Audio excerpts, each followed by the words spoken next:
Kadathanad labour contract സൊസൈറ്റിയിലെ കോടികളുടെ നിക്ഷേപ തട്ടിപ്പുമായി ബന്ധപ്പെട്ട് അന്വേഷണം ഊർജിതമാക്കി ക്രൈംബ്രാഞ്ച്.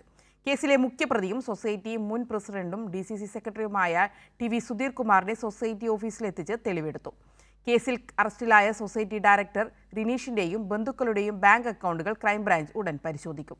ക്രൈംബ്രാഞ്ച് DYSP T മനോഹരന്റെ നേതൃത്വത്തിലുള്ള അന്വേഷണ സംഘമാണ് DC സെക്രട്ടറി TV സുധീർ കുമാറിനെ മുനിസിപ്പൽ പാർക്കിന് സമീപത്തെ സൊസൈറ്റി ഓഫീസിലെത്തിച്ച് തെളിവെടുത്തത്.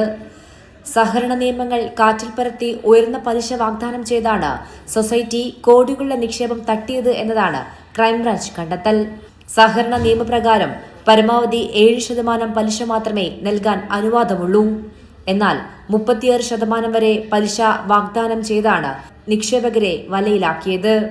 ആദ്യഘട്ടങ്ങളിൽ നിക്ഷേപകർക്ക് കൃത്യമായി പലിശ നൽകിയിരുന്നുവെങ്കിലും പിന്നീട് മുടക്കുകയായിരുന്നു എന്നും അന്വേഷണത്തിൽ കണ്ടെത്തി.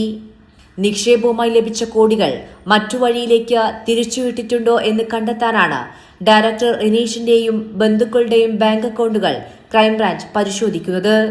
റിനീഷിനെ ഡയറക്ടർ സ്ഥാനത്തേക്ക് നിയമിക്കരുത് എന്ന സഹകരണ സംഘത്തിന്റെ നിർദ്ദേശം സൊസൈറ്റി ഭാരവാഹികൾ അവഗണിച്ചതായും അന്വേഷണത്തിൽ കണ്ടെത്തിയിട്ടുണ്ട്.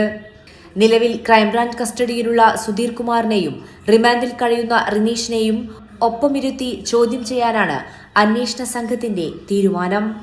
ഇതിനായി റിനീഷിനെ കസ്റ്റഡിയിൽ ലഭിക്കാൻ ഈ മാസം 13-ന് ക്രൈംബ്രാഞ്ച് കോടതിയിൽ അപേക്ഷയും നൽകും. കൈരളി ന്യൂസ്, കോഴിക്കോട്.